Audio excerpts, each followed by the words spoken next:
I secretly married my boss. Julia, why is your lipstick smudged after delivering those files to the boss? Sneaking in snacks again? If you don't want this job, just quit. My team lead snapped at me. While I was fumbling for words, the boss suddenly appeared at the door, glanced at him casually. I ate it. Got a problem? I've had my eye on Joseph for a long time. Chased him through high school, college, and across half the globe. Wore out my shoes and still didn't catch him, so I just went back home to chill. Then he magically becomes our company's boss. I secretly thought my chance had finally come, but he already had a 4-year-old kid. The new boss is just too handsome. With a boss like that, I'd love to work overtime every day. But it's a shame, he's divorced and has a kid. When Joseph arrived, the office girls went wild. Hearing them talk about him all the time got on my nerves. All those years I spent chasing him, he got married, divorced, had a kid, lived quite the life. Meanwhile, I was foolish enough to like him all those years. This time, I finally gave up. Over the weekend, my family set me up on a blind date. The moment I saw him sitting across from me, I felt like the world had to have a bug in it. And he just looked at me and asked if I wanted to get married. Is he crazy? Why me? I asked, holding my excited heart. Am I better than the influencers who wait for him downstairs every day? You're more down to earth, he replied bluntly. Thanks, I guess. I asked, please, compliment me better, I don't want to be down to the ground. 200 grand, he paused. I'll give you 200 grand a year for a contract marriage, I won't interfere with your freedom. What makes you think 200 grand? I didn't even finish my sentence. Then I see 200 grand hit my bank account. I felt like he was insulting me. In theory, I should give the money back and slap him. Reality is, I'm 27, life taught me never to turn down money. Given a choice between him and his money, I know myself enough to choose the money. Besides, I really needed that money. I ground my teeth and said softly, okay. I married him in a flash. Getting the certificate and all the paperwork done took less than an hour. He handed me a marriage contract.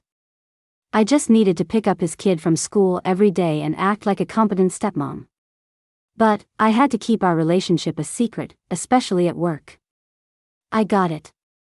He hired a nanny with money, just to take care of his kid.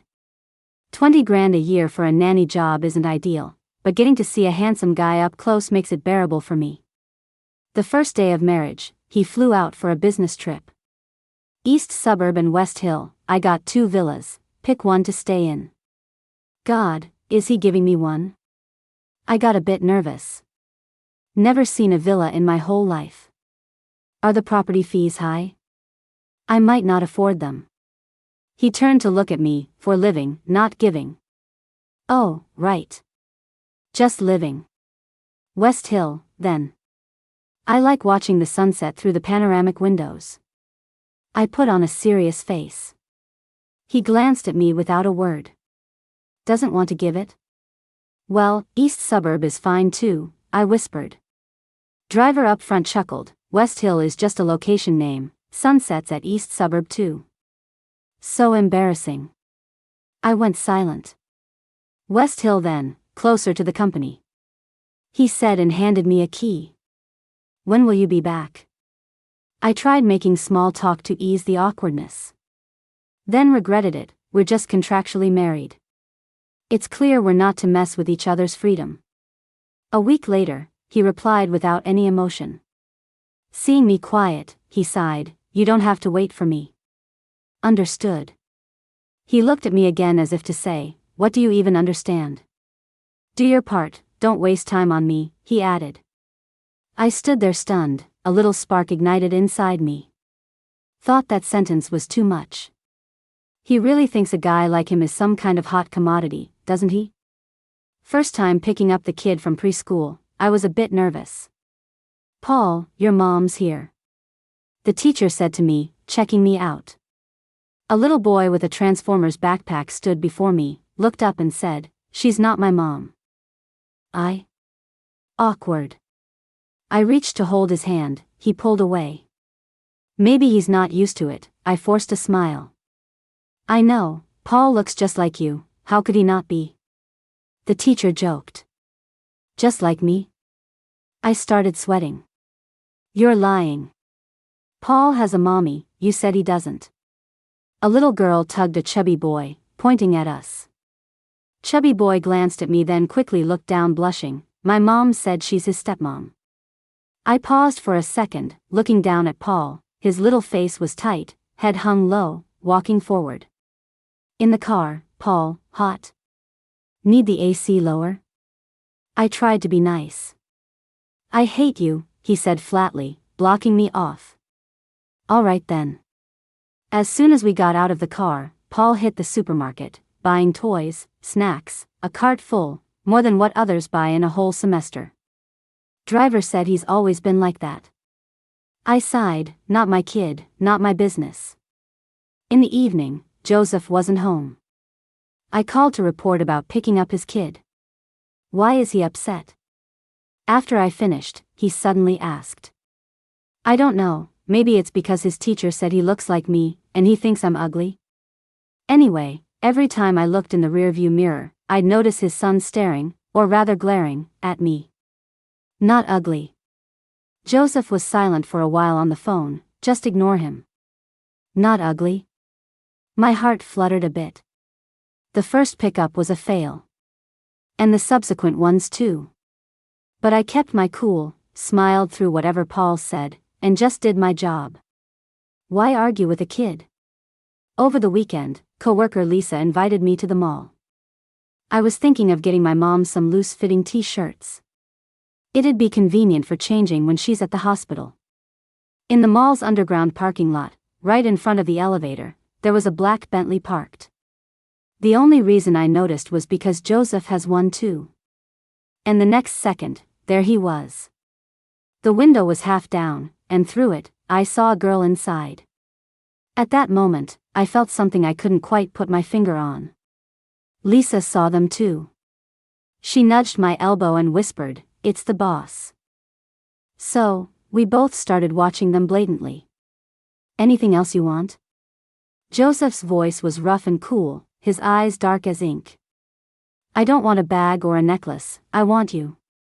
The girl wrapped her arms around his neck, almost clinging to him. Just as Lisa and I were marveling at how bold and straightforward girls are these days. Sorry, Joseph said as he removed her hands from his neck. Why, don't you like me? The girl sounded frustrated. I don't like disobedience. Joseph pushed her away and tilted his head, signaling her to get out. I can be obedient. She was fully panicking, trying to kiss him. At that moment, Joseph suddenly looked up and spotted me. Caught in the act, I couldn't look away in time, utterly embarrassed.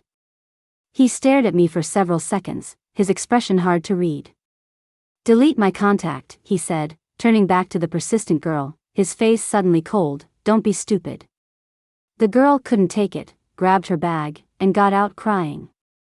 Lisa and I hurried to press the elevator button, and as it closed, I saw him still sitting there, watching me. I couldn't read his emotions, whether he wanted to explain or didn't care to. I believed it was the latter.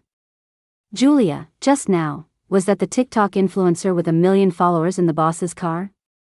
I used to really like her. Lisa excitedly showed me on TikTok. She's quite pretty. I glanced at it, had to admit, Joseph had good taste. I used to admire her, but seeing her act all submissive to our boss is such a letdown. I chuckled softly. With money, the world gets weird. So, could our future boss's wife be an influencer? Will she be visiting the office all the time? Maybe. I hesitated to say more. Whenever this happens, I remind myself of the prenup. Lisa led me to the second floor, noting, seems like influencers all marry rich guys now. Hard to believe a handsome, rich, charming man like our boss is into influencers too. Well, it's a win for the influencer too, becoming a stepmom is a gain. I just went along with her. You're still single. I should have my mom find someone good for you. She paused. For regular folks like us, thinking about someone like the boss is a stretch. If you find a stable guy with a good temper, that's hitting the jackpot. Yeah, true. Just as I said that, my phone rang. Joseph? Who's that? Lisa glanced at my contact name and chuckled. My cousin. I motioned that I needed to take the call. When will you be done shopping? His voice was the same as ever, deep and pleasant, making my heart unexpectedly race. 5. There was the flick of a lighter on his end, then a pause. Can you catch a cab home? I have to drop someone off. Though it sounded like a question, it was clearly not. Yeah, go ahead and drop her off. I probably should have just said sure. I don't know why I added that. Once it was out, I sounded like a jealous winner, even surprising myself. He paused again, as if explaining, I have an event tonight. Got it. Saying it's an event, but is he taking that influencer chick, or meeting another one? I felt a sting and a swell inside, but then realized, what right do I have? We're just in a contractual marriage. Emicham. He didn't say more and hung up. Next second, I got a notification, 20,000 deposited. I stared at the number on my phone, thinking for a few seconds. So this is what he means by liking someone obedient? Someone who sees him with other women and turns a blind, smart enough to stick with the money and act like his paper wife? If I'd known being obedient would make him this generous, I could play nice 24/7. A few days later, I took some time off and headed to a rundown part of the city. In an old red brick building, as soon as I walked in, I saw empty beer bottles scattered around. You're drinking again? My chest felt tight, seeing her like this just made me sigh. You've grown wings? Trying to control me? She hurled a bottle at me, making my forehead throb in pain. Ignoring the pain, I bent down to clean up the bottles and got her up from bed. Had enough? Go out if you're done with your tantrum. Every May, my mom starts drinking. I know she's missing my sister again. I won't go, no money. She shrugged me off and splashed water on her face. I called a car for her and managed to get her to the hospital. Seeing the bill, she seemed ready to toss it and leave. I've got it. I showed her my phone balance. You sold out? She gasped, her tone changing when she saw it. Thanks a lot for her big mouth. Everyone in the ward started looking at me funny. I took a deep breath. Couldn't I have earned it? She seemed doubtful. Hospitals are just money traps. Your mom's tough, this won't kill me. I felt awkward, but knew why she was like this. Because money was tight. She wanted to live with dignity too, but life kept dealing her harsh blows. Talk to me about being tough after you're off the operating table. I ignored her, got everything sorted myself. After all the tests, her surgery was set for 8 p.m. When things finally settled, she stopped acting up. You're 27. Marry a good man, I'm tired of fussing over you. Before going into surgery, she suddenly told me. She had never spoken to me that way before, it sounded like a farewell. No way. I was annoyed. You. My mom fumed. If you're that tough, jump off the table and argue with me later, I snapped back, irritated. Sitting on the bench outside the operating room, my feelings were all over the place. Joseph was a match set up by my grandma. She said he was her war buddy's grandson. She didn't know Joseph's family owned a company, and they weren't just well off, they were loaded. The matchmaking was probably just for show. About the quick wedding, I didn't want to tell my mom, knowing well what she'd do with that info. My mom's words flashed through my mind. You have a sister, 2 years older, named Michelle, in the UK. If I don't make it off that table, go find her for me. Her photo and address are saved on my phone. This was the first time I ever saw a photo of my sister. She looked so pretty, dressed in Gucci and carrying a Chanel bag. I couldn't help but say, wow, my dad, whom I've never met, must be really loaded. My grandmother had secretly told me that after my parents divorced, my sister lived with my dad while I lived with my mom. My mom was pretty selfish. She was afraid I'd turn my back on her after raising me for over 20 years and leave her for someone else. So, she always told me I was born from just her, that I didn't have a dad. Why did everyone else have a dad and I didn't? Your dad died. Julia, if you don't want to stay with me, then just leave now. Every time I saw her shaking with anger, I'd give in. If he's dead, he's dead. Why get mad at a dead person? I'd try to comfort her. The heart stent surgery took longer than I thought. Waiting outside felt like forever. After about an hour, the doctor finally let me in. They said the catheter was inserted, and there were 2 arteries blocked by 90%, so I needed to choose the treatment plan. Both plans had their pros and cons, with quite a difference in cost. Are you the only family member here? I didn't really understand, but seeing my mom lying there twisted my heart, so I went for the most expensive option. Without thinking, I just signed wherever the doctor pointed. My palms were sweating a lot. I couldn't even properly write my name as I signed. After signing, I felt like I was floating, unsettled.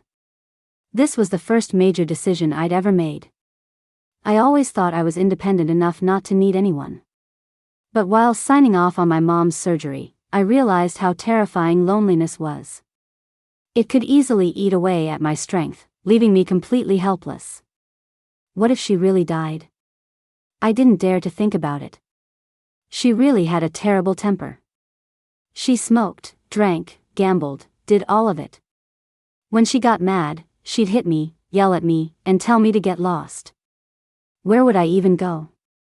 But even though she wasn't much of a mother, she'd rush me to the clinic at midnight if I had a high fever, demanding the doctor see me until they gave in. Even though she wasn't much of a mother, she'd confront my classmates' parents if I got bullied. Thanks to her, no one dared to mess with me at school, even though I didn't have a dad. Her own life was a mess, yet she still managed to raise me. So, I'm not going anywhere. I'll stay with her and see who outlives whom. After sitting there for a long time, my hand felt wet. Touching my eyes, I realized I was crying. I figured I should go wash my face. As I rounded the corner, I saw 2 people walking by. Broke up again and even blocked her. Talk about cold-hearted. A doctor in a white coat said with a laugh. A man in a suit huffed but stayed silent. Everyone's betting on who the next influencer you'll date will be. What exactly are you looking for, Joseph? Not into it anymore. The man replied calmly. A familiar voice shot through my ears, giving me a chill. Joseph? I froze in place. Why is he here? Eavesdropping isn't cool at all. But they were walking too quickly for me to avoid them. I was stuck. Not into it? The doctor seemed surprised. Is Joseph turning over a new leaf?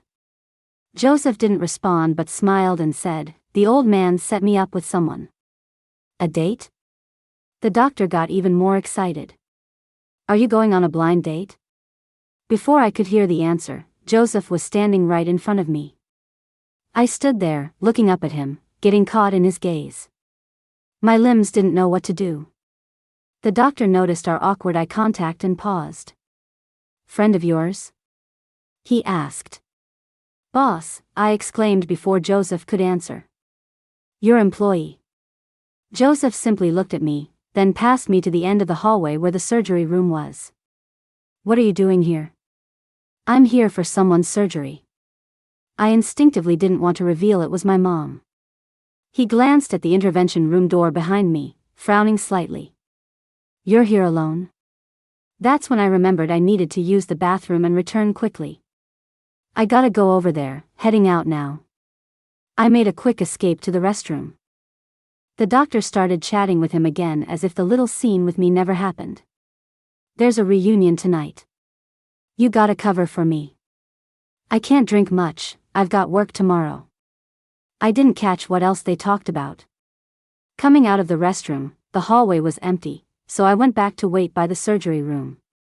Thinking about their conversation left me feeling low. Even his classmates knew he was such a player, so my presence in his life was really just a paper marriage. What else was I expecting? After a bit, they brought my mom out. The surgery went well, and I finally felt relieved. At night, I bought porridge and fed her.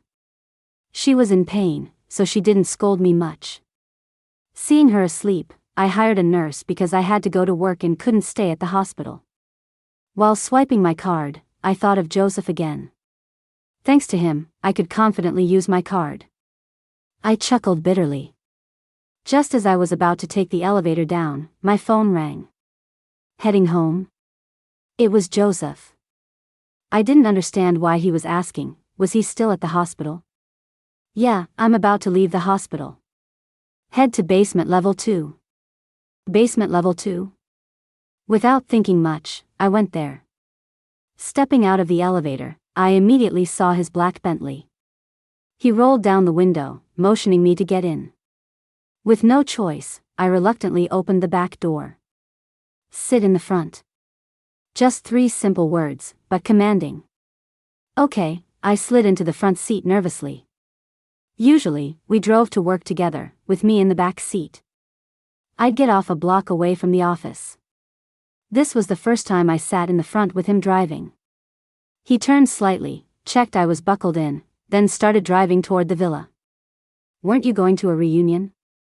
I thought he'd be at some bar this late. You fond of eavesdropping? He asked back. I wasn't intentionally eavesdropping, I hurried to explain.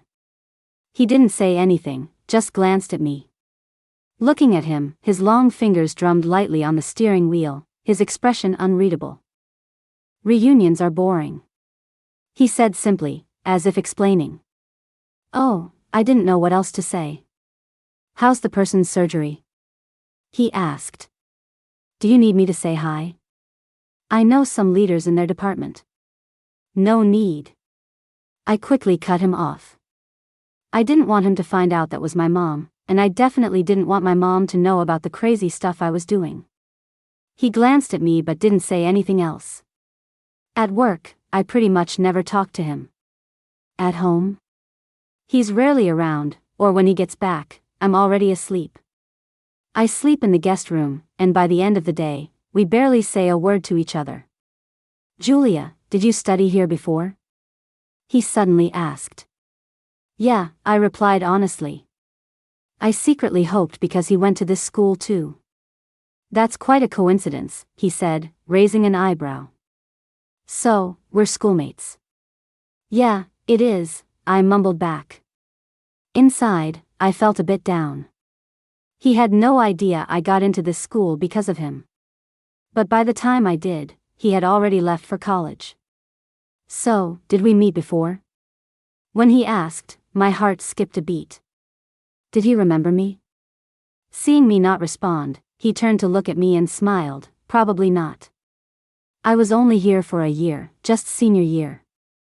I didn't say anything, but now I knew the truth, he didn't remember me. He was here for just a year and saw me once. But I saw him countless times. At the school gate, surrounded by girls asking for his contact info. On the field, with girls always handing him bottled water. I always wanted to say something to him, but I never dared to get close. Thinking about it, I let out a bitter smile. Yeah, probably. He didn't say anything more and kept driving. I was silent for a while, then couldn't help but ask him. I want to ask you something. Why did you choose me back then? Was it really because I seemed down to earth? He seemed stunned, looked at me for a long time, then suddenly laughed. Did you really believe that? What kind of answer was that? With that smile, those old, hidden crush feelings started stirring again, making me uneasy.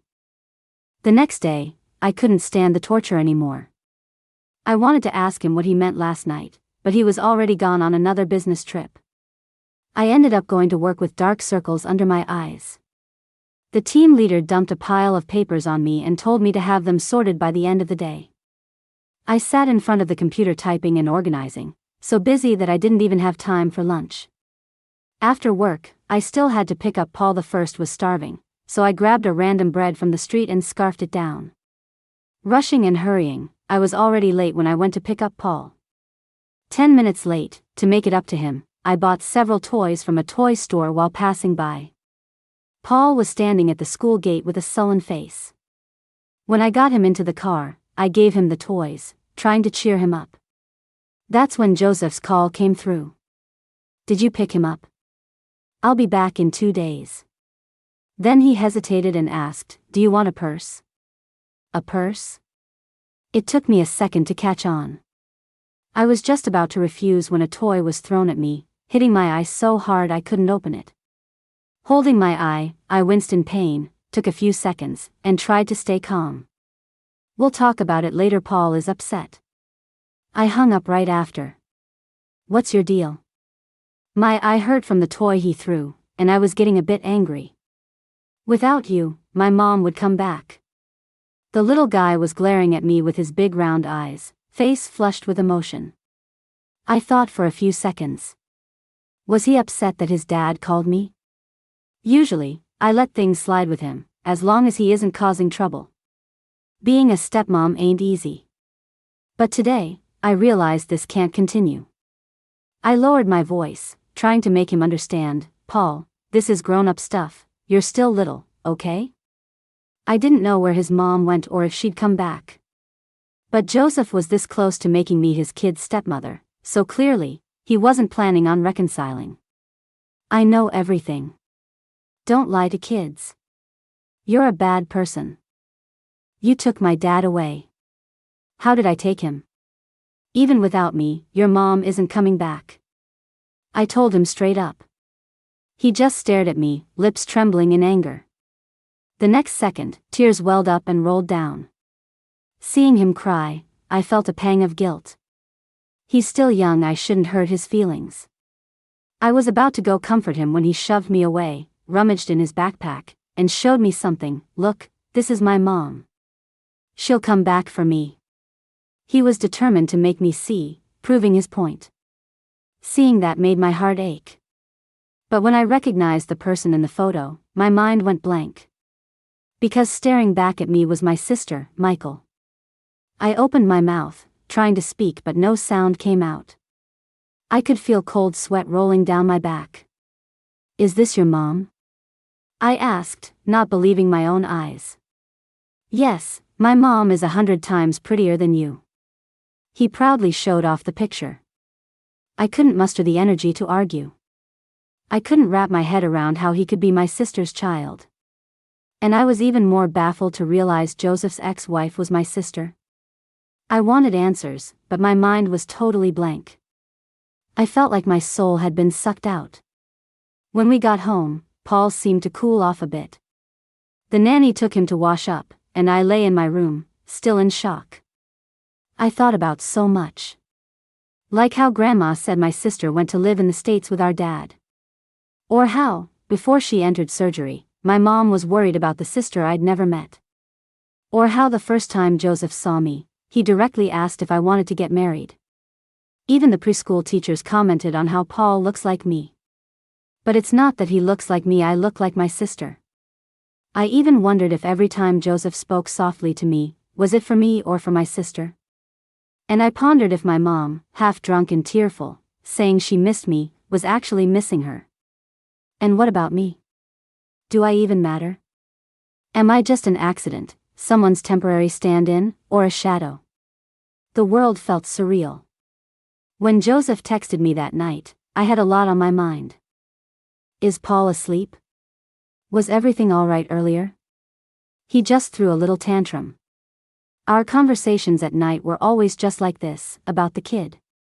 I felt like a hired robot, updating him on everything. I thought that would be the end of it. I'll be attending a designer bag showcase tomorrow, send me a picture of what you like. I thought for a second, then laughed. See, we're just in a business deal. When I'm good, he pays generously. If I do well, he even wants to buy me a purse. I'm just one of his many women, and probably the cheapest one too. No, I'm tired, I'm going to sleep now. That was the first time I replied to his message so coldly. I've chased after him for years, licking his boots, and in the end, I'm left with nothing. I even have to take care of his child with my sister. It's already pathetic enough, why should I keep humbling myself? I'd rather this end. I'm done. After sending the message, I wiped away my tears and cried in the shower. Once I was cried out, I went to sleep. The next day, I went to work as usual and picked up the kid like normal. I was just getting through the days. A few days later, I went to the hospital to get my mom discharged. As we walked out of the hospital, she got a call asking her to play mahjong. "What are you looking at me like that for?" "The doctor didn't say I can't play cards," she said. I kept quiet. "First, it's quit smoking, then quit drinking, and now you're saying I can't play cards. Might as well tell me to drop dead." She went on. Seeing her regain her fiery spirit, I thought to myself, well, that's good. I pulled out my phone and transferred 10,000 to her, calmly saying, "If you had taken my sister instead, would she be living like this?" She was stunned, looking at me in disbelief. After a moment, she shouted, "Ungrateful. Are you planning to join your rich father? Go, if you think your mother is useless. Just don't come back." Her lashing out made me want to laugh. She always thinks it's about the money. I just pity her. This silly woman. As soon as she thinks I'm leaving, she panics. I didn't say anything else, just silently helped her with her medication and took her back to her neighborhood. I didn't want to pick up the kid or go back to that home. But I couldn't afford to break off the engagement. So, I had to push through and keep going. After a few days, I realized something. I got myself a big wave perm and dyed my hair chestnut brown. I was happy to see that I looked different from my sister in the photos. At the company meeting, Joseph came around again. What's with Joseph lately, always showing up at our group meetings? He doesn't visit other teams this much. My team leader was sweating nervously. Maybe he's interested in the new intern girl in our team. "Stop joking," the intern girl said, blushing in embarrassment. "Then who else? Who else is single?" Someone teased. "Julia is still single." A colleague chimed in. I just watched the fun in silence, never expecting it would land on me. "Julia?" My team leader shook his head. "No way, Joseph isn't into that." "Thanks for that," I thought. "I don't like guys like him either," I muttered, not too kindly. Right after I said it, the room fell silent. Joseph had just walked right by me and sat in the front. Crap, I was caught talking. I felt annoyed but also strangely satisfied. Whatever, he can think what he wants. I'm not playing this game anymore. It was my colleague's turn to report to Joseph. While she was animated in her presentation, his gaze kept straying to me. Why keep staring? I bit my lip, ignoring him. When she finished, the room went silent, expecting his feedback. But he just said, "What's up with your face?" I looked up, realizing they were all looking at me, and remembered I had a band-aid on my face. "I nicked myself doing my brows," I said, and the air grew even more awkward. Everyone was shocked, especially the colleague who had been presenting. He calmly looked away, saying, "No comments." The team leader was relieved to hear that. After the meeting, everyone started asking what was up between Joseph and me. No clue, how should I know? I played dumb. I don't understand him either. Maybe he did it to mess with me, putting me on the spot like that. "You need to get this document signed by Joseph," my team leader said to me. I don't want to go find him, his constant meeting appearances are stressing me out. "I'm not going, I'm leaving for the day," I replied, straight up refusing. "Not going? Then do you want to clock out or get fired?" "All right, I'm going," I growled, grabbing the document and heading to his office. He was busy with his paperwork, business as usual. Except when he signed the paper, he suddenly said, "Nice hair color." I blinked in surprise. "You like it?" I must have caught him off guard because he took a few seconds to reply, "It's all right. Maybe I'll change it to something else then." He seemed stunned. I left with the document. That evening, I picked up Paul. His teacher had given him a craft assignment. I was kneeling at the coffee table helping him with it while he watched cartoons. Though we've always had a love-hate thing going on, since I've let go, we've settled into our own space. I pick him up every day, and we don't talk much. He shops for toys with his dad's card, and I help carry them home. He watches cartoons while I do his homework. We've found our balance. Midway through, Joseph came back. He changed his clothes and joined us. Seeing him come over, I said, "You help him. I'm going to shower." He watched me but didn't say anything. After my shower, I saw him leaning against the door, staring straight at me. My heart skipped a beat, and I moved to shut the door. "I'm sleeping, my work is done today," I said, shooing him away. His gaze burned into me, and I suddenly realized I was just wrapped in a towel. He didn't say a word, just took out a cigarette, lighting it up, looking nothing like his serious work self, more like a youthful rebel. "What's up?" he finally asked. "What's up with what?" I played dumb again. "Is Paul getting on your nerves?" "No." "Has your team leader piled on the work?" "Nope." "Then what is it?" "Money problems?" He lit a cigarette, looking like he was losing patience. "Money issues?" "It's not like that's a new thing." I decided I didn't want to like him anymore, and he thought I was just making a fuss. Even if I was, it seemed he thought it unrelated to him. Despite everything, it made me a little sad. He sighed, softening his tone, "I've been busy lately. If you need something, just tell me." "I don't want anything," I said, forcing a smile. "We're divorcing in a year anyway." "So troublesome," he finally said, "do what you want." With that, he turned and went back to his room. I closed the door and lay down. My heart still ached. See? He doesn't care. These little dramas of mine mean nothing to him. Life moves on. Love isn't the only thing you need to live. In the afternoon, I went to pick up Paul. As soon as I got to the preschool, the teacher told me Paul had hit someone. I was shocked. "You see," said the parent of the boy Paul hit, "my son's head has 2 bumps because of your son. What are you going to do about it?" With bright red nails and teetering on high heels, she was aggressive. Paul was silent, fists clenched and face set. The kid he hit was a chubby boy, William, the same one who called me stepmom before. "What happened?" I asked Paul, kneeling down to his level. He stayed quiet. "Mom, it hurts so much," the chubby boy cried loudly. "Serves you right," Paul shouted, staring him down defiantly. "I have a bit of a headache." "How rude."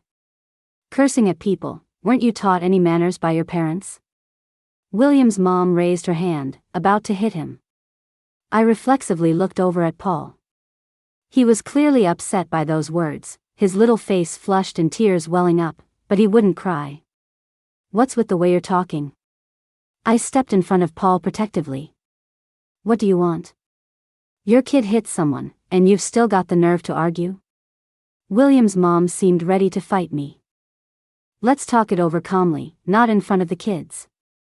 A teacher intervened to mediate. I swallowed my anger and said, "Fine, let me ask the kid first, and teacher, could you check the security footage?" I pulled Paul over to the side. I crouched down, looking at him. He stood straight but said nothing. I sighed, holding his hand. "It's okay, don't be scared. If you didn't hit anyone, his mom can't touch you. But even if you did hit him, I'll take care of it. Tell me when you're ready." I wasn't getting an answer from him, so I gave up for now. Even if he did hit someone, I'd apologize or whatever, I'd deal with it. I was just about to stand up when he quietly said, "I don't have a mom anymore." I froze, staring at him. "I don't have a mom anymore," he repeated.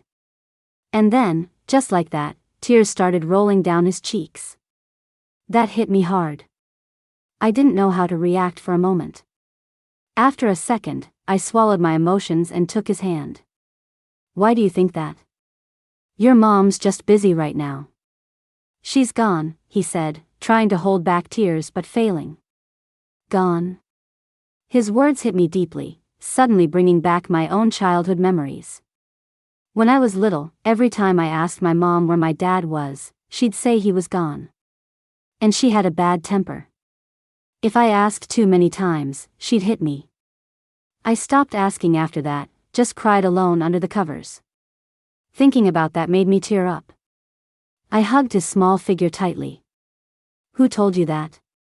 I asked, my voice a bit shaky. William, he said, and started crying hard on my shoulder. I held him, feeling his small body tremble from the sobs.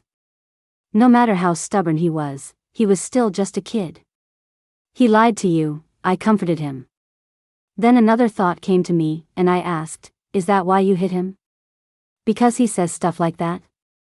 By then, he was crying too hard to answer. I suddenly felt a wave of anger. I picked him up and went straight to the little chubby kid. Did you say his mom's gone? I glared at him. Scared, the chubby kid rushed into his mom's arms, crying loudly. Why are you yelling at my son? His mom came over and shoved me. Holding the kid, I stumbled, nearly falling. I caught myself. You're raising your kid right, teaching him it's okay to say stuff like that about other people's moms. And if his mom's gone, who am I supposed to be?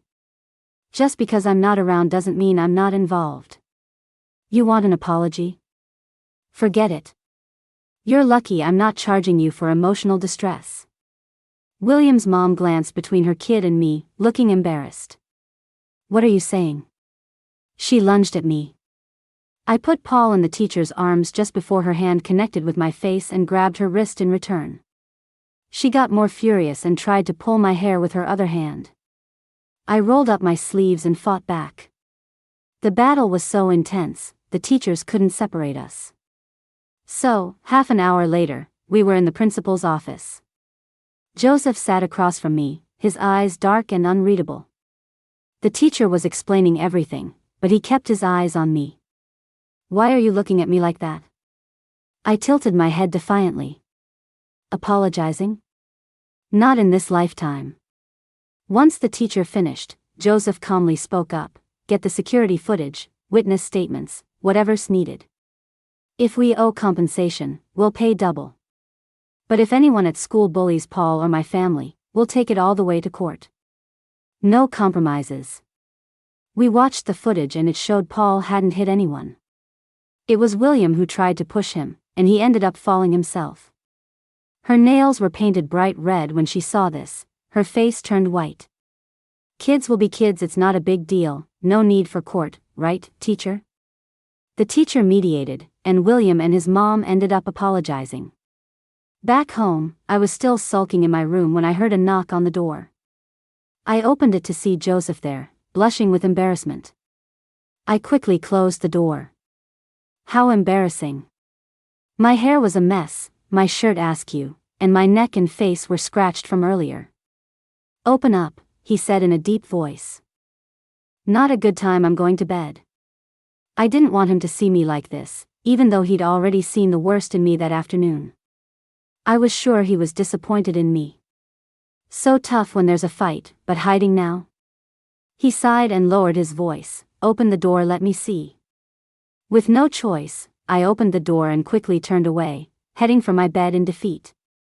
He came in, pulled out a chair, placed a first aid kit on the floor, and just stared at me. Lift your head, he said softly. I didn't move. Then, his slender fingers lifted my chin, and I met his gaze. My heart skipped a beat. Going into a fight you could lose? He looked at me closely. Who says I lost? She didn't have it easy either, I shot back, not ready to back down. Her painted nails were her only strength.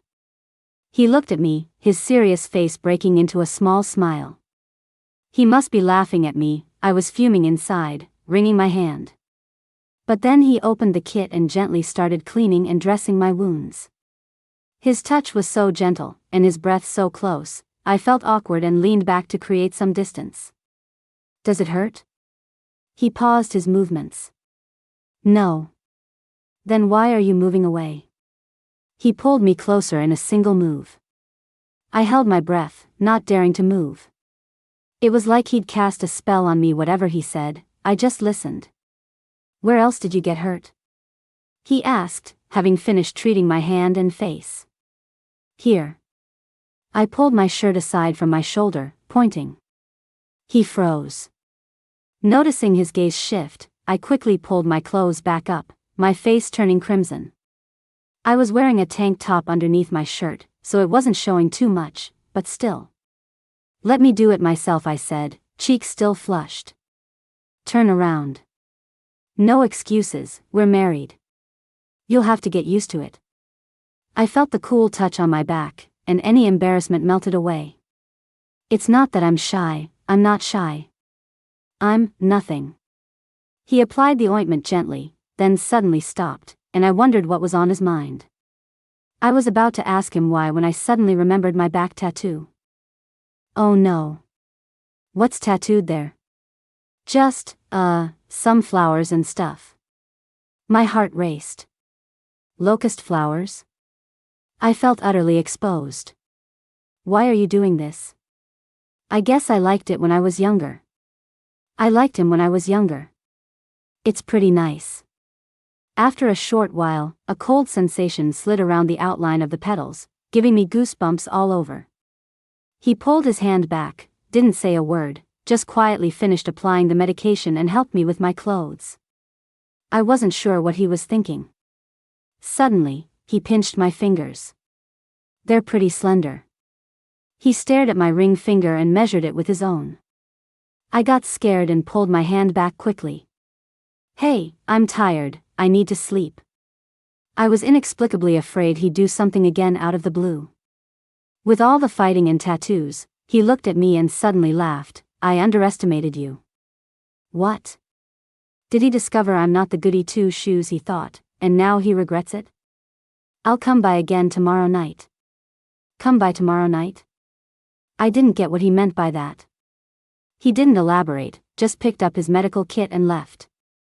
The next day at work, I was lost in thought, couldn't focus.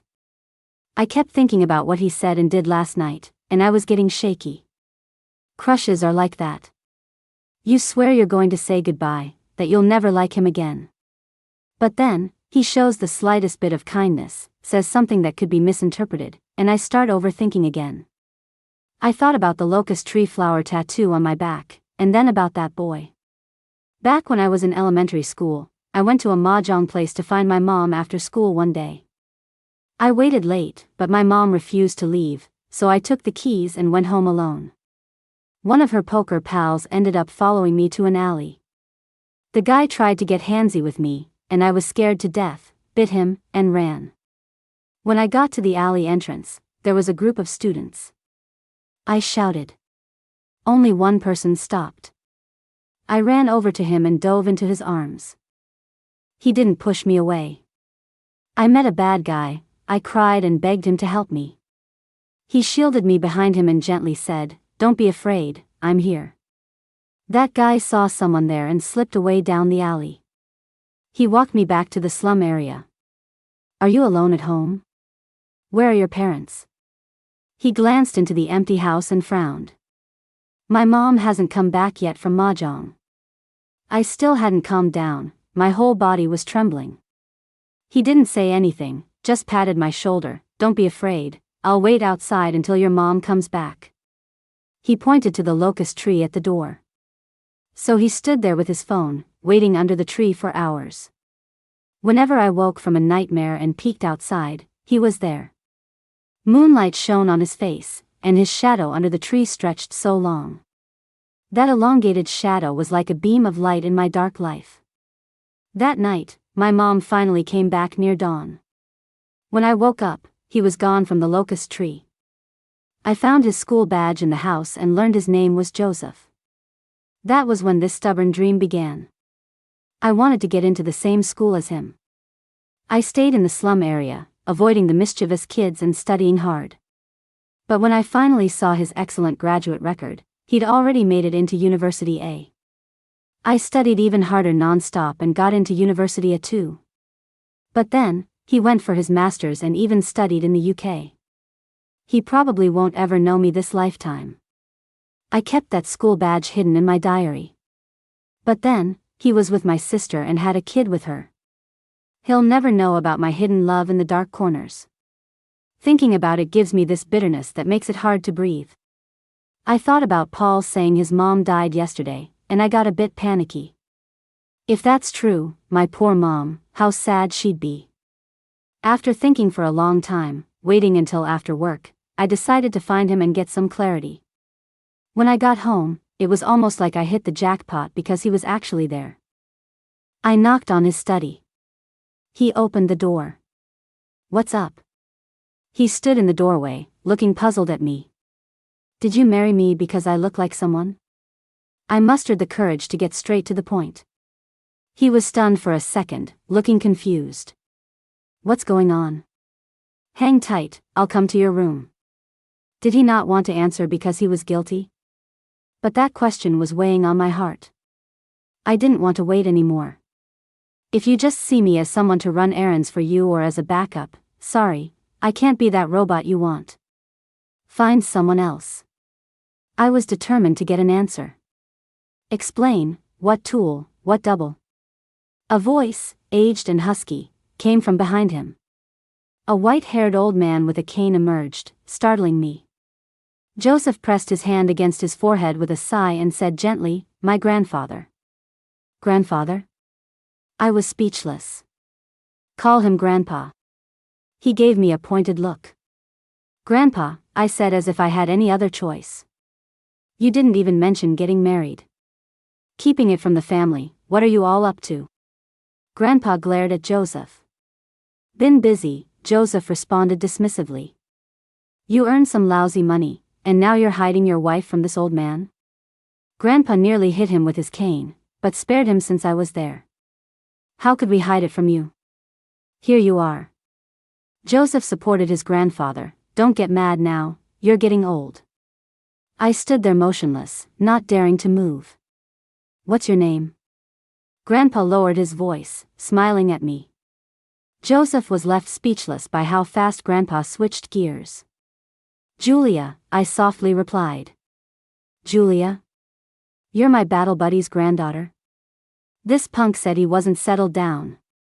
Grandpa scolded Joseph and then said to me, "Tell Grandpa how this punk's been bullying you." I glanced at Joseph, who helplessly shrugged. "Why are you looking at him? Don't be scared. Grandpa's got your back."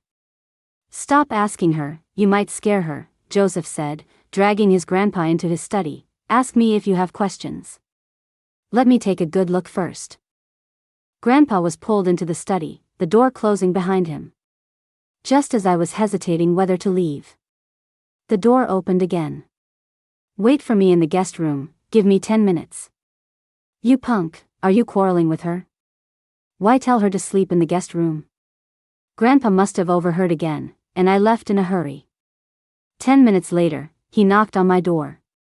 His tall figure leaned against the door frame, looking at me with a mix of annoyance and amusement. "What's this about a double, someone you like? Some new type of prank? Isn't it true?" I retorted quietly. "An agreement marriage, I see you once a month at most, we speak a few words. Every time we talk, it's about you and that other woman's kid. I'm just supposed to take care of your child while you're out gallivanting with someone else. Isn't that it?" He paused, silent for a moment, then chuckled. "If you want a real marriage, it's not impossible." What he said caught me off guard, making my heart skip a beat. "You're imagining things." He replied nonchalantly, "The guest room was your decision, I never locked the master bedroom." I'm about to get so mad. What does he mean by that? Does he think I'm acting out because I want to sleep with him? I was so mad that I wanted to argue, but words didn't come out easily enough, so he caught me off guard. "I don't have anyone I like. Never did, now?" He paused, his gaze resting on me. "Does it count?" "I can't answer that right now." He was lying without shame. "What about Paul's mom, didn't you have feelings for her?" I asked directly. "What's she got to do with this?" He responded. Of course, it's about her, she's my sister. You had a kid with her, and then married me. What do you take me for? Just thinking about it makes me want to cry. He went silent, looking pretty upset. Michelle is your sister? Yes. And with that, he stopped talking. I'll take you somewhere this weekend, he said, and then he just walked away. No explanation. He left, but my heart was still in turmoil. Lying in bed, I thought to myself, I really should have said to him there and then, I don't fancy guys my sister's been with. Yeah, that would have been good. Why didn't I think of it then? It frustrated me even more. There were still several days until the weekend, and without an explanation, each day was a grind. Was he hesitating on how to break this to me? He must be. Just thinking about facing the truth with him, about leaving this home, made me feel gloomy. The next day, Paul asked me, Julia, did you argue with my dad? His little face was turned up to me. I looked at him, feeling down. Are you happy? Kids are little smartasses. Kinda, he said with a cheeky grin. I should have been mad, but seeing how openly happy he was, I couldn't help but smile too. As long as you're happy. So, are you leaving? He asked. Probably. If you leave, will Dad find someone else to make crafts with me? That was his main concern. Yes. But what if they're not as good as you? Me? Kids can't be so greedy. You want me to leave but still make crafts for you? I wanted to pinch his little cheeks, but stopped in case he cried. Can't I? Nope. Life is unpredictable. My relationship with Paul actually grew closer because of my leaving. In the past, he wouldn't talk much to me, but now he had plenty to say. Later, he often asked, Julia, you haven't made up with my dad, right? Julia, you're actually quite pretty. You don't need my dad.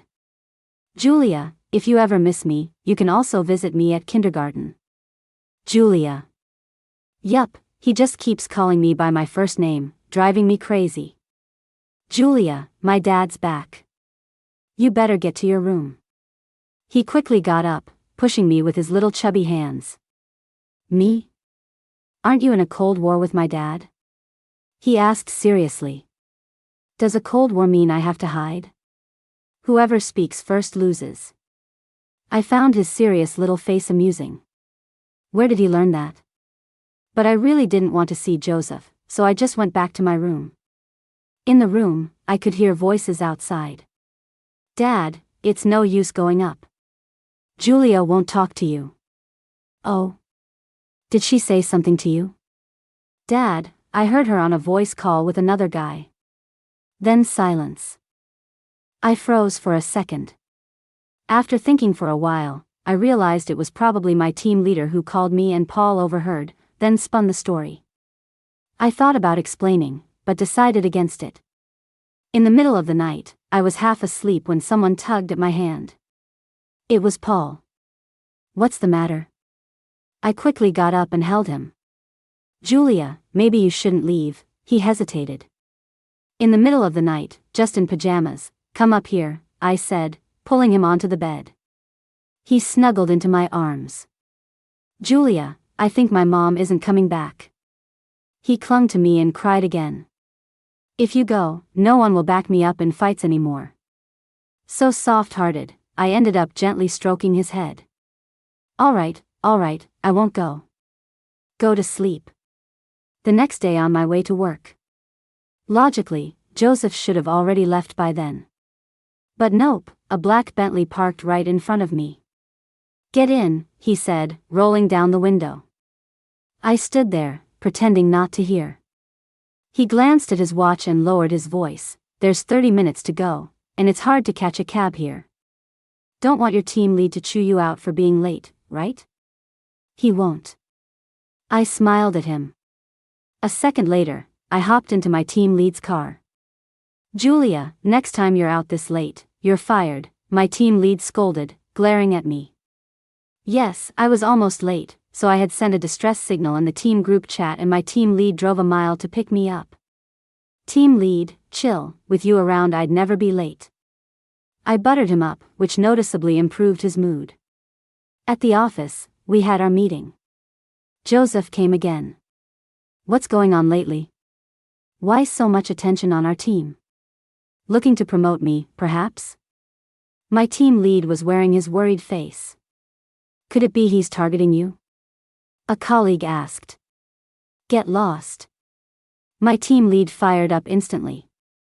Gosh, when he sits there, I forget my words. Same for me, feels like a trial rather than a simple meeting. Aren't you all about eye candy? Now that you have one to watch, it's unbearable. He's good looking, but you gotta survive to enjoy it, my colleagues lamented. Truth be told, I'm annoyed too. He's definitely targeting me. During the meeting, every time I looked up, I'd catch him looking at me. This time, I couldn't be bothered to look away, so I stared back. And so, while our colleagues were passionately presenting, my eyes and his were locked in a silent battle. In the end, he gave in, bowing his head and suddenly smiling. What's so funny? Clearly, I won, yet his smile threw me off. The next second, I got a notification. My bank account was credited with $5,200. A message accompanied it: take a cab yourself, don't get into another guy's car again. The room went dead still. I had my phone set to announce payment notifications. Now everyone in the meeting room knew $5,200 just landed in my account. Instantly, all eyes turned on me. Some colleagues even looked at me sympathetically. My team lead stood up, trembling with rage. Julia. He tried to slam the table, but with Joseph there, he just lightly tapped it. He lowered his voice. How many times do I have to remind you, mute your phone during meetings? Sorry. I immediately backed down. My bad. I stood there, clueless about what to do next. Sorry, minor hiccup. I'll reprimand her later, my team lead chuckled apologetically. Everyone followed my team lead's gaze to Joseph. Compared to my tense, awkward self. The culprit? Calm as ever. His long fingers scrolling on the phone screen before putting his phone down. All right, let's continue, my team lead urged. A colleague reluctantly resumed speaking. I was fuming, unable to let this slide. I grabbed my phone and messaged him, think this is fun? How many cab rides can that money pay for? Does he think he can lord it over because he's rich? I decide whose car I ride in. He doesn't get to dictate that. He was watching the presentation but suddenly glanced down at his phone. Yet his expression remained unchanged. See? Every time I'm furious, he's as unbothered as can be. A moment later, my bank account buzzed again, now with $13,140. Is that enough? The buzzing sound seemed to slice through the meeting room air. My mind went blank. Oh no, I was so surprised just now that I forgot to put my phone on silent. Julia. You. My team leader just blew up. It wasn't just him, I also wanted to kick myself. Why didn't I put it on silent? Dating is great and all, but can you keep the flirting out of meetings? My team leader was fuming. Sorry. I apologized, hanging my head. Get out. He directly told me to leave. Fine. I picked up my computer with a headache and started to walk out. But as soon as I took a step, someone stood up. Joseph. He got up too and headed outside. Joseph, I didn't ask you to leave. My team leader looked shocked. Joseph didn't say much. He just glanced at me and said, you keep going, I've got something to do, and walked out without looking back.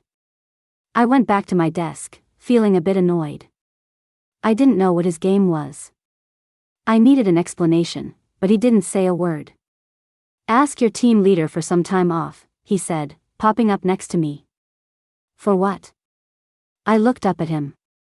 It had been days since we'd talked, and it felt like he was avoiding me to dodge explaining himself. He looked at his watch and grinned. It's a 6-hour drive. If we leave now, we can make it for dinner. Where to? He just stared at me. You'll find out when we get there. Taking time off is a hassle my team leader might not approve. I gave an excuse, part pouting, really. Want me to ask for you? He shot back. No need. I forced a grin. So when my team leader came out of the meeting, ready to scold me, I asked for time off instead. Julia, I think you're so love-struck you're losing your mind, asking for time off for this? He was so mad he was stuttering. Love is important, but work comes first. I nodded. Can I have the time off then? He was so exasperated he rolled his eyes and signed my leave slip, tossing it back to me. I don't want to see you around here today. Got it, see you the day after tomorrow, I said with a big smile and slipped away. Joseph was driving. It was a 6-hour trip, and Paul and I fell asleep in the back seat. It was dark when the car pulled up to a house in the suburbs. As soon as we got out, Paul ran in, shouting, "Grandpa! Grandma!" I was stunned. Was this Joseph's old home? Were these his parents? While I was admiring the simplicity of his parents' house, he took my hand. Let's go. It was the first time he held my hand. His hand was huge, and mine felt tiny in his grasp. Feeling his warmth made my heart race. He led me into the yard. Inside, 2 elderly folks were joyfully embracing Paul. Wife, Joseph is here. The man caught sight of me, seemed taken aback, then looked back at Joseph. And this is? Grandpa, this is Julia, my new mom, Paul introduced me eagerly. The man was startled but then grinned broadly. Uncle, this is Julia, my wife, Joseph introduced me seriously. Uncle? The term confused me. A woman got up and groped her way towards me. You're married now, aren't you? Quick, let Julia sit. Yes, she groped. Her eyes seemed blind. Got it. Joseph led me into the living room. The old couple brought out some fruit and all sorts of sweets for Paul. The man asked Joseph about work while I quietly listened. I wasn't sure what their relationship was, but Joseph clearly respected them. At some point, the woman brought over an embroidery piece, slowly. Julia, it's my first time meeting you. I don't have much to give, but take this as a wedding gift. She approached, held my hand, and carefully placed the embroidery in it. I unfolded it. It was 2 meters long, and clearly old with yellowed edges. Not sure if I should accept it, I looked to Joseph for guidance. Take it, he said, looking down. When he looked up again, his eyes were a bit red. Later, Joseph went outside to help the man with some gardening, discussing something. The woman reached for me but hesitated. I took her hand. Julia, though I can't see, I can tell you're a good girl, she smiled. Now that Joseph has opened up and married you, I'm at peace. I didn't understand everything, and eventually asked her. What struggle did he have? He didn't tell you? She murmured. Well, he keeps everything inside but is deeply loyal. And did he not talk about Paul? No, I answered truthfully. She sighed, reaching to pull me closer. I helped steady her. She smiled, leading me to a bedroom where a photo sat. It had Joseph and another boy. This is Joseph, and that's my son, David, she pointed out. David? That name rang a bell. They grew up together, best brothers. Even went to school in Britain together. Hearing this, I was moved. Another person like me? From the same school? Was your son close to him? How come they haven't stayed in touch? Normally, Joseph seemed alone. Besides that one doctor I'd met, he didn't seem close to anyone. He passed away 4 years ago, she said quietly. Yet I saw tears in her blind eyes. I was shocked. Reacting on impulse, I apologized. Sorry, I didn't mean to. It's okay, it's in the past. She wiped her tears, smiling to comfort me.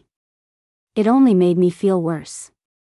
In Britain, Joseph was with him when they had a car accident, falling off a cliff. Joseph jumped out, but he didn't make it. She started sobbing again. "I'm sorry," I said, unsure how to console her, patting her shoulder. "It's really all right. Don't worry about it, dear," she assured. "You frightened this old woman." She composed herself and continued. "Joseph felt so guilty. He thought he caused my son's death. He came back from Britain and insisted on working here. My son's girlfriend was pregnant at the time, but she didn't want the baby. Joseph convinced her to have it, promising to raise it. To spare the child gossip about having no parents, he gave Paul his name. Said it was his own child. Whenever he could, he drove Paul back to visit us, treating us like his own parents. It was rough on him, being 32, unmarried, with a child. It scared off so many good women." She let out a sigh as she spoke. "He always says he doesn't want to look, has no thoughts about marriage this lifetime. We're all worried about him, afraid he won't come around. Thankfully, he met you." She held my hand again. "You're a good girl, don't miss out on him. Over the years, my eyes have failed me but my heart hasn't. He's a good kid." Hearing all this left me in a state of shock. It took me a while to process everything. The child isn't his, it's his brother's. And his brother's girlfriend is my sister. I suddenly understood why Joseph hadn't talked to me for days. He wasn't avoiding me, he was running from his past, unable to put it behind him, and that's why he couldn't give me an explanation. Thinking about my own foolish actions made me feel incredibly ashamed. He's not like that, I'd been too narrow-minded. I earnestly promised his mom. The next day, the elderly couple saw us off to the corner, and Paul waved goodbye. They smiled and told us to be careful on the road. But as soon as we turned, I saw in the rearview mirror that the two elders turned away to wipe their tears. It hit me like a punch to the gut. "Did Auntie tell you everything?" That night, when we got home, Joseph came into my room. He walked over, fiddling with the trinkets in my room. "Do you know who that embroidery was for?" "Huh? Who?" I asked, puzzled. "Auntie spent 3 years making it for David's wedding," he said calmly. "Unfortunately, later on, Auntie's eyesight deteriorated, and she never got to see David get married." He paused. "After David was gone, she cried so much her eyesight was ruined." I felt a pang in my heart. I don't know what to say." "And yet you dare keep it," he remarked with a not-so-happy look. "Weren't you the one who told me to? You'll do whatever I tell you? Since when are you so obedient?" He gave me a sideways glance. "Then I'll return it," I said as I made a move to pack it up. But he grabbed my hand and asked, "Where's the logic in keeping something and then returning it? What do we do then?" "I'm losing my mind." "What else?" "We'll use it when we plan the wedding." "A wedding?" I was shocked. "Don't you want to? Even Grandpa came to see me. I can't avoid it, things are already being set up. You'll have to work a bit harder." "But this isn't about hard work," I said, a bit panicked. "Then what is it about?" "What is it about? How am I supposed to know?" With so much happening all at once, I felt lost. "You've got a month to get ready," he said, patting my shoulder. Then he walked out. Clarity hit me. I knew what it was about. The real question is, does he like me? If he doesn't, getting the marriage license would already be a mistake, and having a wedding would just make it worse. "Joseph," I called out just as he was about to close the door. He stopped and turned to look at me. I hesitated, unsure of how to ask the question. Asking someone if they like you is incredibly hard to say out loud. Seeing I wasn't speaking, he turned his whole body towards me, leaning casually against the door frame. "What? Want to sleep in the master bedroom tonight?" I instantly blushed, the question I had in mind slipping away. "I'll take a cab in the morning," I threw at him before turning away, not looking at him. "Suit yourself," he replied, somewhat deflated, as he closed the door. After that day, things between Joseph and me became unclear, almost like a dance of secrecy and anticipation. If he wasn't working late, he would join me in picking up Paul from school. He'd stay in at night, watching while I did crafts with Paul. Every night before bed, he'd come to chat for a bit. Mostly, he'd just listen, occasionally flipping through a book. Before leaving, he'd always remind me, "If you need anything, call me. I'll keep my phone on, and the door unlocked." The hint was clear, even without kisses, hugs, or any physical touch. His gestures set my heart racing. Joseph suggested we visit my mom over the weekend. I thought about it for a long time and finally agreed. To prepare, I took some time off work to tidy up my mom's place, warning her several times not to say anything careless. My mom was pretty understanding this time. Knowing I was bringing my boyfriend over made her really happy. "Don't worry, I'll be on my best behavior," she assured me, thumping her chest. She runs a mahjong parlor in a rundown area but doesn't play herself. She just watches and occasionally serves tea, and it suits her. Leaving her place, I felt so relieved, my steps as light as air. Returning home that night, I noticed a pair of high heels at the entrance. My heart skipped a beat. Then, I heard arguing from the living room. "If you want the kids so bad, marry me. You know I've always been waiting for you." Hearing a woman's voice, I felt frozen to the spot. She finally showed up. "That's impossible," Joseph said calmly. "Why is it impossible? You'd rather marry just anyone than me?" She responded, sounding desperate. "Do you think I would get together with my brother's girlfriend?" Joseph replied. "But you know since the beginning, I've only liked you. I was with David just to make you jealous. Why can't you see me?"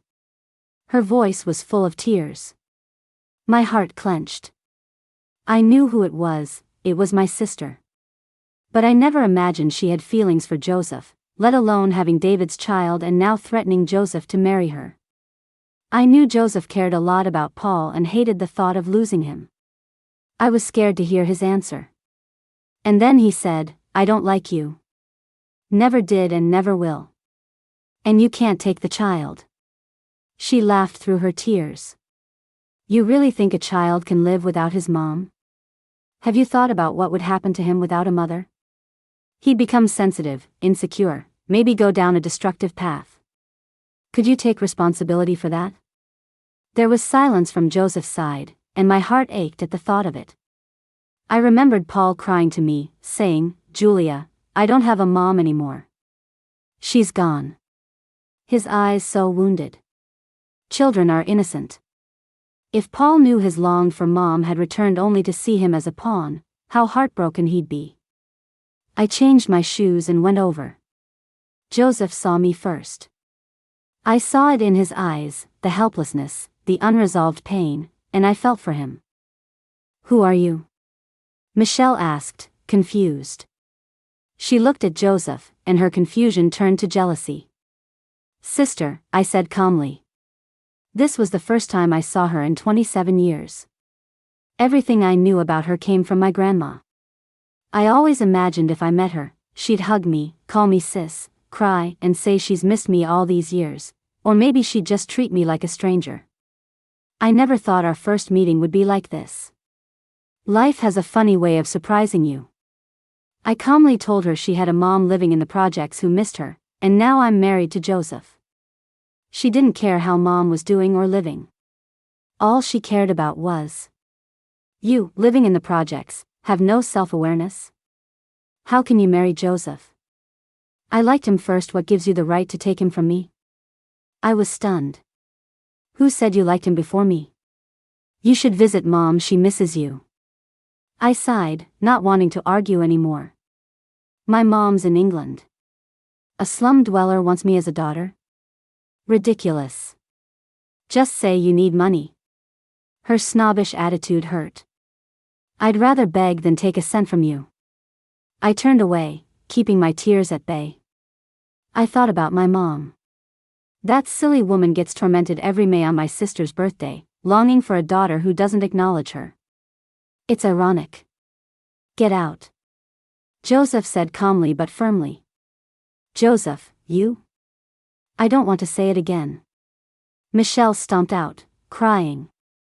Later, Paul was picked up. Even knowing this, I was unsettled. I felt bad for Paul. How could a mom be bad to her own kid? Maybe I'm just worrying too much. Couldn't sleep at night, so I went downstairs to the kitchen. Someone was on the couch, scared me to death. Joseph? He hadn't changed clothes or turned on any lights, just sat there quietly. He seemed so alone. Why aren't you asleep? He spoke first when he saw me. Can't sleep. I sat next to him. What about you? He was silent, clearly down. Worried about Paul? I asked gently. His eyes dropped, his voice soft. He didn't bring his teddy bear he sleeps with every night. I was speechless. I always felt Joseph was too strict with Paul, hardly smiling, making Paul a bit scared of him. He wasn't a gentle father at all. But he knew Paul needed that teddy to sleep every night. Not knowing how to comfort a father in pain, I just stayed by his side. Should we take the teddy to him? I asked cautiously.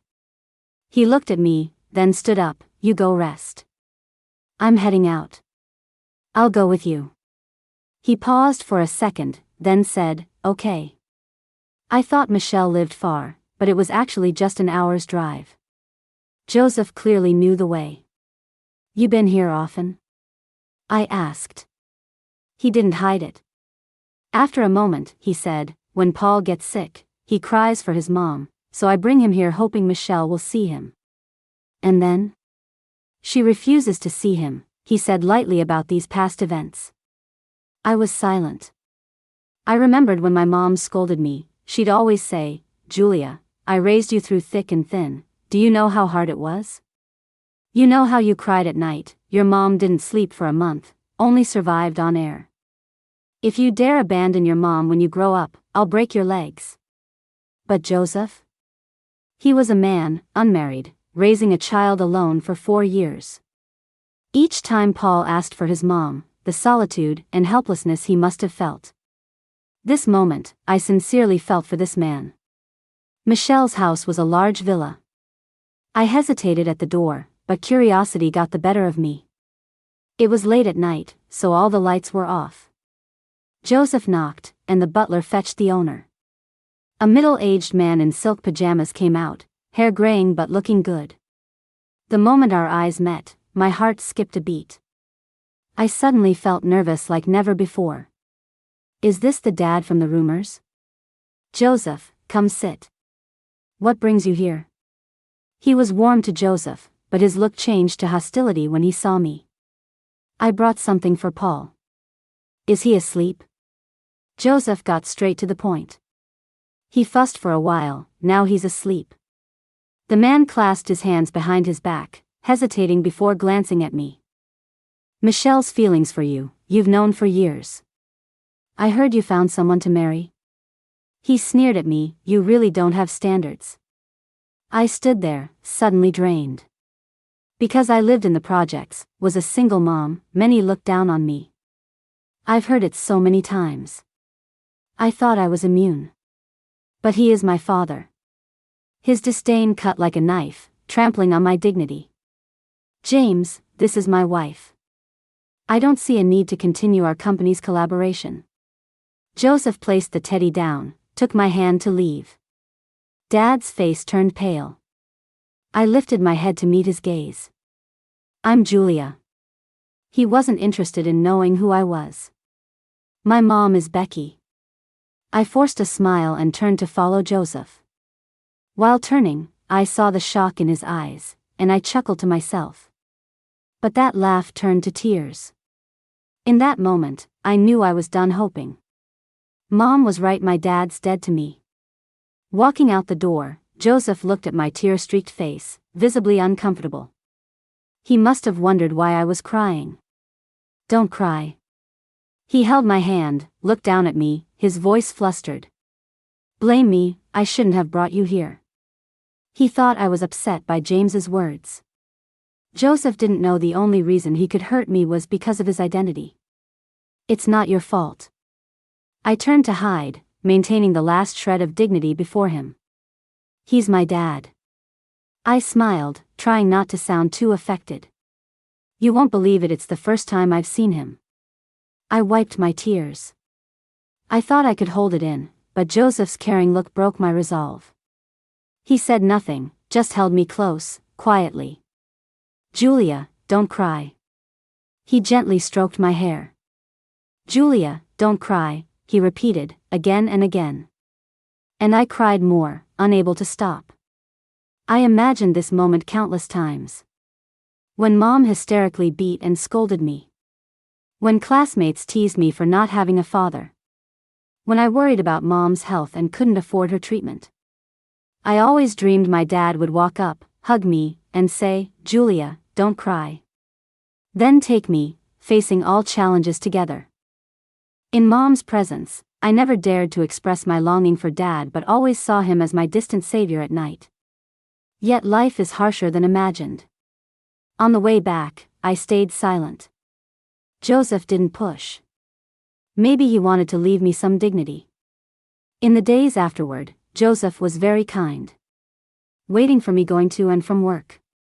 But I kept avoiding him with various excuses. Eventually, I moved back to the projects where Mom was.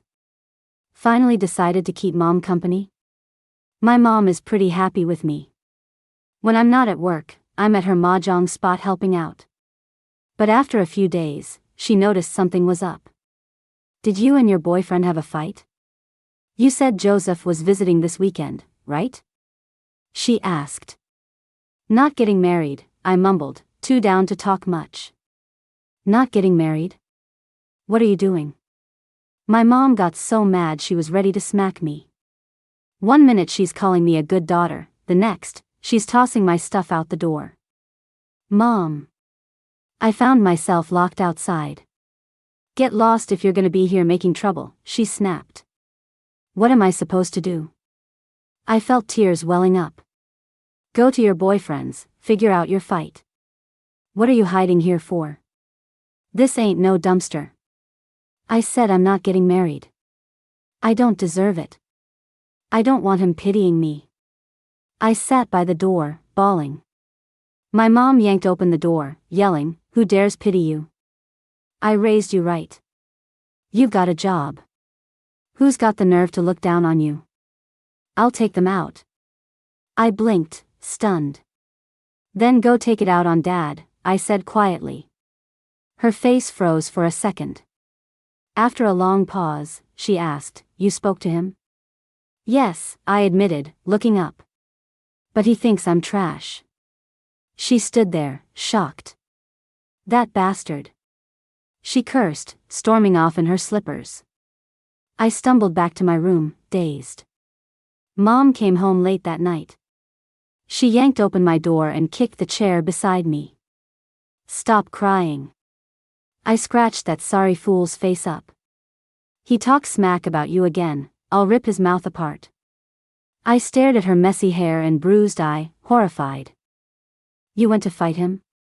What else?" She sat down, ranting. "Been so long since I fought, I'm rusty." "You're crazy." "At your age, the doctor said no stress," I worried aloud. "Who cares? It won't kill me.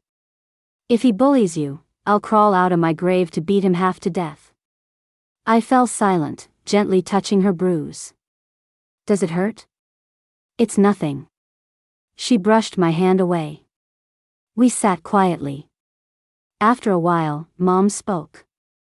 "I never regretted the divorce." She paused, then continued, "Everyone thought I was crazy to leave. Right, there was a life as a rich lady, and I left it to be broke. But he was violent. When I was pregnant with your sister, he hit me often. Whenever he was unhappy or drunk, he'd hit me. I couldn't take it. I thought having kids might change him, but personality never changes.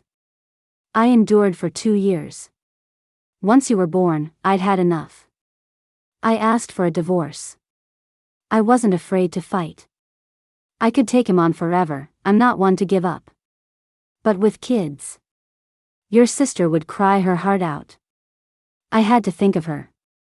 I wanted to take both you and your sister with me, but your dad had all the money and power. I had no income. They didn't grant me custody, just you, because you were still a baby. I'd never heard why she got divorced before. Honestly, I used to think it was my mom's temper that ended their marriage. Never expected it was Dad's abuse. I found out she did really well, top of her class. She went to a top high school and a great college, then studied abroad in the UK. Your dad's not great, but he got her a decent stepmom, someone humane, didn't mistreat her. I saw them once, holding hands, laughing on the street, looking like real mother and daughter. What could I do? She's known her stepmom since she was 2. 2 is too young to remember much. She got up, looked at me. Julia, are you still my daughter? If you like him, go for it. What are you scared of? Joseph, wasn't he the one in your diary? Mom. You read my diary? I jumped up, shocked. Who reads diaries? I was cleaning, found his badge, put it back. How could I not know you? All the other kids were playing while you studied, like I didn't know why. I felt exposed by my own mom. It's the same with you too, I know all about it. That kid? Listen, nobody can take what belongs to you. Think it over. She left and closed the door. I stood there, deep in thought. I like Joseph. I want to marry him. I've thought about it for a long time. But he was with me for the kid, and now that the kid's back with their mom, what do I have to stay for? I'm just as lost. There was a department dinner, and I wasn't in the mood to go. You've got breakup vibes all over you, our team leader said, shaking their head. Got dumped? Sort of. What kind of guy dumps you? I should have words with him. Didn't you say I'm nothing special? A woman in my department is worth more than any out there. Thanks, that's comforting. Don't be down, come out for drinks. I'll help you if you spot someone. She insisted. I'm not sure about this. Guy doesn't get drunk, you got no shot. Her logic was relentless. I couldn't win, and she eventually dragged me there. Joseph, you not joining? A colleague reminded him. I'll catch up, just need to touch base first. Normally Joseph never shows up to these things, but protocol's routine. Then at the barbecue place, Julia looked towards us, her face sheepish. Be on your best behavior, Joseph's here. Almost joking my eating buddy on his pork belly.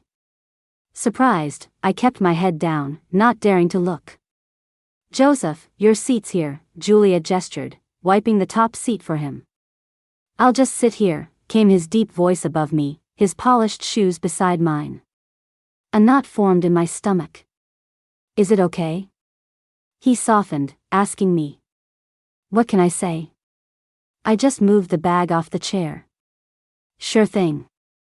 The guy next to me made me a bit uneasy with his vibe. My coworkers started toasting him, and he didn't refuse a single one, just tilted his head back and drank. I was worried about him, but it wasn't my place to say anything, so I just focused on grilling the meat. Every time I looked up, I caught him sneaking glances at me, only to quickly look away. Someone offered him a cigarette, but he calmly refused, saying it was too stuffy to smoke in here. Once he said that, everyone else fell in line and stopped smoking too. He hardly ate a thing, just kept drinking. It was obvious he wasn't into the barbecue. I was zoned out when the server brought the steamed cheesy sweet potato, and I almost burned my fingers trying to open the foil. Watch out, it's hot. He was drinking with the others but still reached out to stop me. I looked up and saw him looking right at me. He motioned for me to sit down, opened the foil himself, and scooped some into my bowl. Is that enough? He asked softly. Yeah, it's enough, I stammered. My coworkers were stunned. The awkwardness was off the charts. But he just kept his cool, chatting and drinking with them.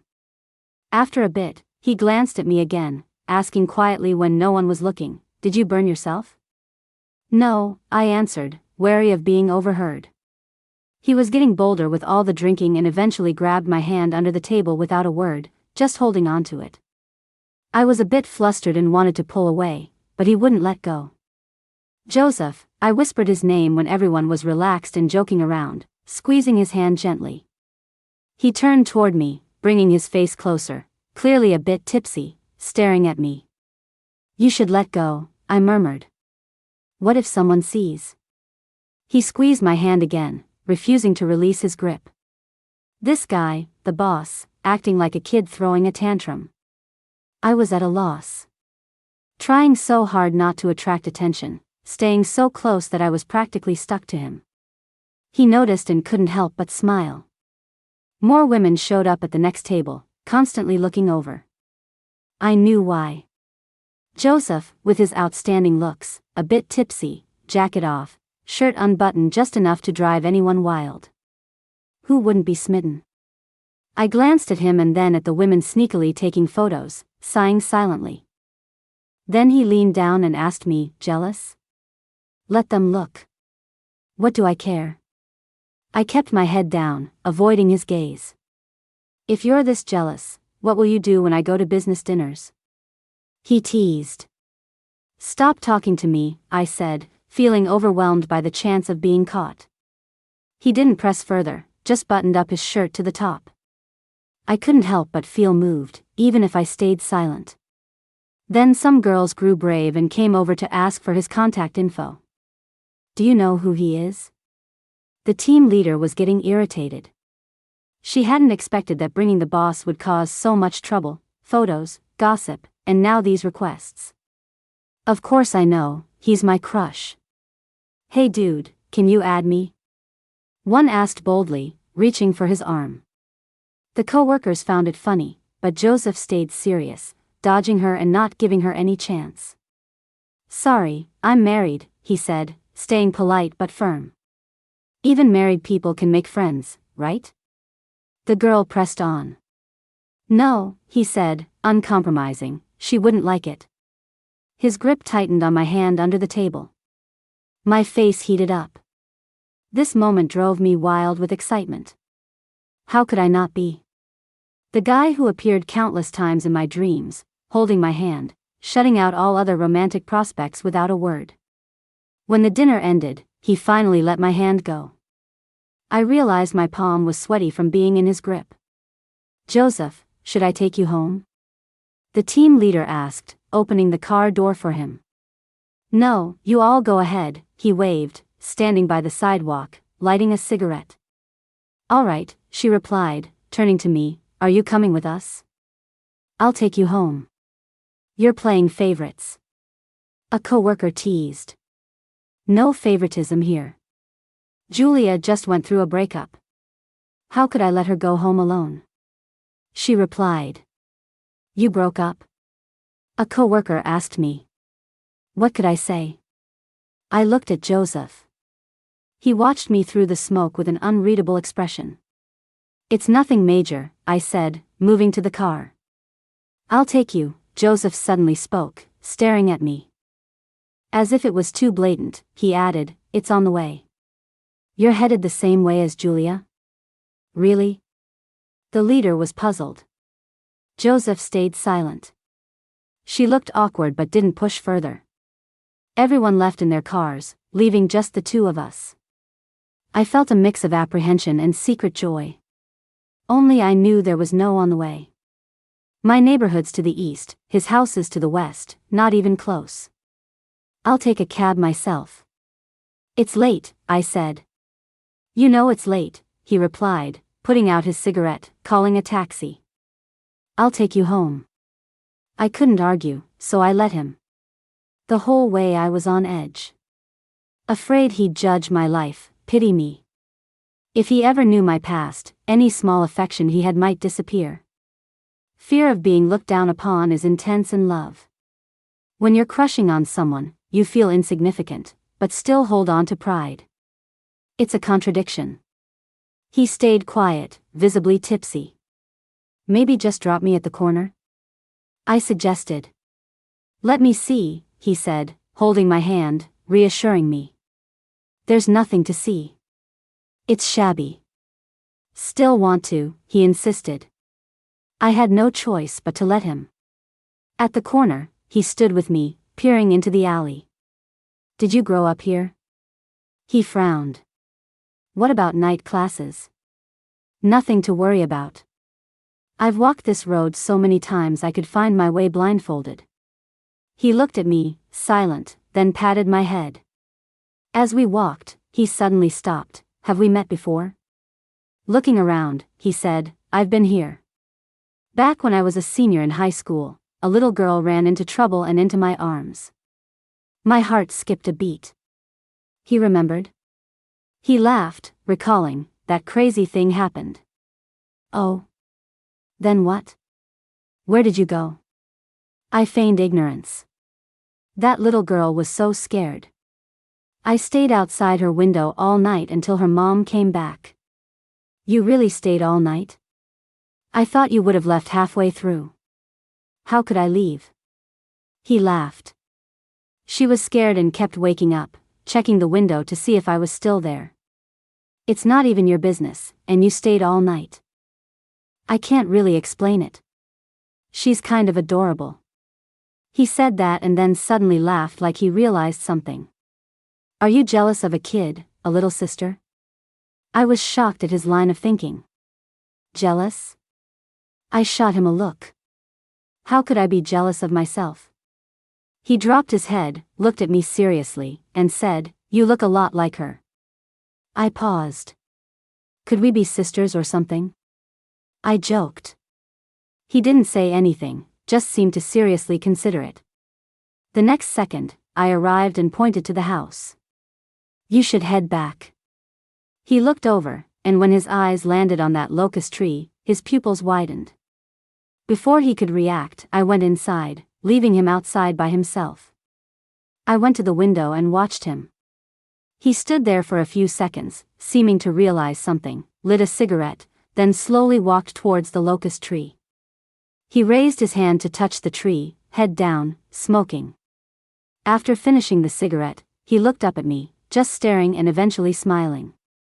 He stayed under the tree, not moving, not checking his phone, just watching me. I couldn't sleep at all. And when I tossed and turned again, peeking out the window, he slowly walked over. Can't sleep? His eyes were full of affection. With you here, how could I sleep? He smiled, then chat with me for a while. He suddenly bent down, lowering his head to get closer to me. He's so tall, the windowsill so low, the position looked a bit awkward for him. When do those locust flowers bloom? He smiled. Feeling his breath so close, I'm sure my face turned crimson. Freshman year. He looked at me leisurely. You liked me since freshman year? Caught off guard, I just stared, not speaking. Why didn't you come find me then? I did. I answered truthfully. He looked surprised. How come I didn't know? I was in the finance department at a university during undergrad. His eyebrows raised. Hearing that, he went from relaxed to suddenly serious. He stared straight at me. Sorry, I didn't know any of that. His voice was a bit dry, stretching out his hand to touch my cheek. You don't need to apologize.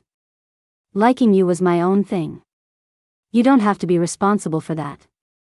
Thinking about my awkward crush days, I felt a lump in my throat and almost cried. He looked at me, not sure what he was thinking, then softly said, I'm really a jerk. He tidied my hair behind my ear, and the next second was holding my face, kissing me. The world spun, and I forgot to breathe. After a while, he let go, and my face was probably too red to face anyone. Don't like me anymore. He held my face, full of affection. Let me like you instead, okay? I nodded quietly. You don't have to be that obedient. You can be playful, just don't avoid me anymore, alright? He looked at me with eyes full of stars, then leaned down to kiss me again. Outside, the moonlight stretched his shadow long and thin. Finally, my locust tree boy had returned. That night, he didn't leave. He stood under the locust tree, watching over me. The next morning, my mom got a shock. Is that guy crazy, standing there all night? That's Joseph, I laughed. Joseph? My mom jumped up. He came to make up with you? Kind of. So handsome. Why didn't you let him inside? Oh, you. My mom went out smiling to invite him in. He followed her in, although a bit nervous since it's his first time meeting her. But from the smile reaching my mom's ears, he made a great impression. Since it was the weekend, there was no work, so I helped my mom with her mahjong parlor. Joseph tagged along. I was worried. What could he do there? I served tea and water. I couldn't have him do that too. But my mom had a solution. Joseph, do you play mahjong? A little. We're one player short. Wanna give it a try? Sure. I couldn't believe it, having a first-time guest play mahjong. I sat beside him, nervous about him not knowing how to play. Turns out my worries were unnecessary. Within a few rounds, the old-timers were hesitant to make any moves against him. How's he this good? Julia, your boyfriend, huh? Handsome, plays well. I blushed at the compliments. Then, he started losing continuously. My relatives' faces eased, and by the end, they were all smiles. Julia, your boy's a business owner, yeah? Loads of potential. Looks like a fine catch. Invite us to the wedding banquet, huh? I smiled and agreed. I tugged his shirt. I guess I overestimated his skill. He's terrible. You want me to take over? No worries, you relax. I'll keep you company later, alright? What could I say? I just couldn't bear seeing him lose like this. When each of my relatives won thousands, he cheerfully paid up. Sorry, I need to excuse myself now. Alright, you keep busy. Winning so much, we should be embarrassed, huh? I'll get better. Looking forward to learning more from you all next time. Absolutely. This young one's quite nice. He got up, tugging me along. Did you lose on purpose? I asked. He looked down at me. If they're happy, it's all good. He glanced at his watch. It's still early. Join me somewhere? Didn't you stay up all night? Not tired? I asked. Not tired. He squeezed my hand. He took me to a custom jewelry store. The staff, seeing him, greeted warmly. Joseph, here for the ring? This must be the missus. I was stunned the whole time. The attendant led us into the VIP room, took a box from the safe. Want to see if you like it? He nodded towards the box. I carefully opened it, revealing a pink diamond ring, not very big but very girly. He took it and slipped it on my finger perfectly. When did you? Ordered it a while ago, just never picked it up. He smiled. How come I didn't know? You were just busy throwing a fit at me, how would you know? He placed my ring-wearing hand in his palm, staring at it. Little heartless one, once it's on, it's not coming off, he said. But honestly, you wouldn't dare anyway. He happily held my hand. After getting the ring, his driver pulled up, and we finally headed back to his place. His grandpa beamed when he saw me, and was full of praise for him when he noticed the ring on my finger, saying he'd finally done something worthwhile. His parents were both in England. We chatted via video call. They didn't ask much about me, just said they respected their son's choice. Everything happened so suddenly, and by the end of the day, it felt like I was living in a dream. That night, I went back to his villa in Shishan with him. After showering, I came out to find him asleep on the couch. He must have been so tired today. I walked over, crouched down, and gazed at him without reservation. With his eyes closed, his features were striking, and a bit of stubble had grown on his chin. He seemed more mature and steady than when he was younger. The boy I once dreamed about was right here, asleep in front of me, holding the school badge I returned to him. I wondered, is there finally a place for me in his dreams? Thinking about it filled me with an unprecedented happiness. While he was asleep, I mustered up the courage to give him a quick kiss on the forehead.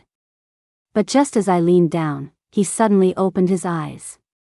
In that fleeting gaze, I fell into the starlight in his eyes. My heart started pounding. His lips parted slightly. What was he planning to do? I had a pang of nervousness and instinctively thought of running. Yet he pulled me towards him by the waist.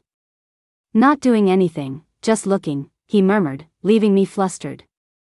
His eyes scanned steadily from my eyes downward, and I wondered, can any man just look in the middle of the night? Then I won't look either, I said, reaching out to push him away. But he gave me no chance to escape, instead pulling me closer. His voice went hoarse, if I don't let you look enough, what kind of normal man am I? He flipped over, leaning in to kiss me. Later, he whispered softly, Julia, don't be scared. What else could I do? You dig your own pit, you've got to fill it in yourself. The wedding is next week. He treats me well. But he's pretty restrained.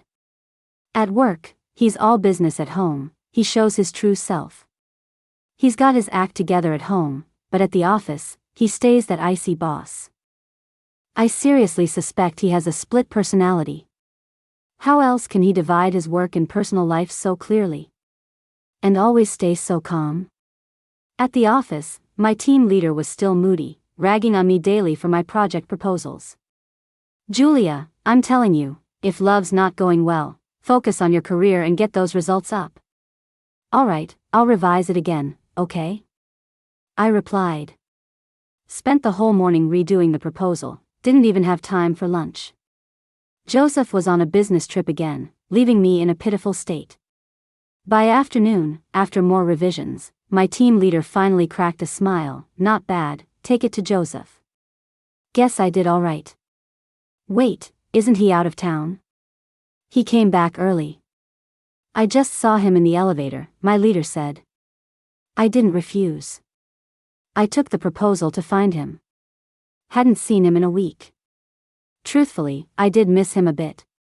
But at work, he never flirted. Knowing his cold demeanor kind of bummed me out. I knocked on the door, walked in, and found him buried in paperwork. See, always so cold. Here's the new proposal, my team leader asked me to show it to you, I said, handing it over. Just leave it, he replied without even looking up at me. I was so frustrated. I placed the proposal down and was about to leave when he spoke again. Close the door behind you. And lock it, he said. Not sure what he was planning, but I complied. When I turned around, he was standing right behind me. He lifted my hand, then used his other hand to lock the door. You? I began, but he cut me off. Missed you, he said, then kissed me. How do I miss you so? He murmured sweetly in my ear.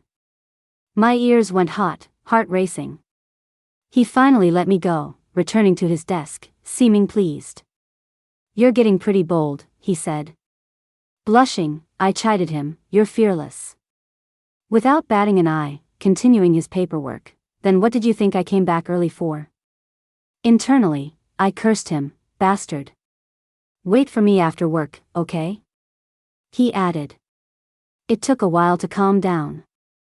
Still, I took the proposal and left. Back at my workstation, my team leader came over. Julia. He snapped, startling me. Well, what's up?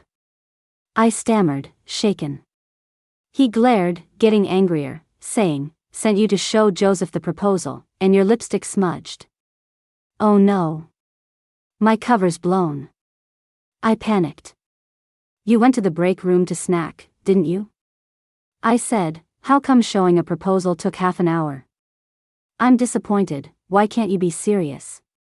If you don't want to work, just leave. Furious, he made a scene, and colleagues gathered to watch. I felt utterly hopeless. Then, lifting my eyes, I spotted a familiar figure at the door. Leaning casually against the doorframe, Joseph remarked, I ate it, any issues? Everyone's heads turned, mouths left agape at the sight of Joseph. My team leader immediately deflated. Amidst the co-workers' knowing glances and understanding expressions, Joseph plopped a stack of invitations on the table. The wedding's next week. Hope you all can come. No gifts necessary. He then took my hand, eyeing my bewildered team leader, and said, "Do you mind if she joins me for a late lunch?" Sure. My team leader stammered, panicking. Unfazed, Joseph, in gracious and gentle fashion, led me out. The wedding went off as planned. Happiness came crashing in unexpectedly. The biggest delight, Paul was our ring bearer. "Julia, I'm sharing my dad with you, okay? Can you come see me at preschool?"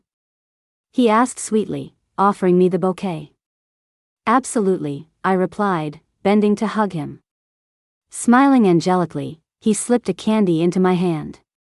As he turned, I noticed his tiny hand discreetly wiping tears away. When it came time to throw the bouquet, Joseph nodded towards the crowd. "Give it to your sister." With his signal, I approached. Michelle stood there, forcing a smile. "You won." I held back my words. "I'm leaving tomorrow. Found someone new." "Wish you happiness," she said, taking the bouquet and hugging me. I stayed still, rooted. She snapped a selfie with me, then turned and left. My mom stood silently behind her, quietly shedding tears. My sister seemed to sense something, turned back, walked over to my mom, gave her a hug, patted her back, and then left for good. Throughout the entire wedding banquet, I honestly wasn't tired. But just watching Joseph made me feel exhausted for him. Everyone who toasted him, he accepted them all without hesitation. "Drink a little less," I tugged on his sleeve, feeling a bit worried about him. "No worries," he said, reaching out to pat my head, which made me happy. In the evening, Paul followed us home, which surprised me even more.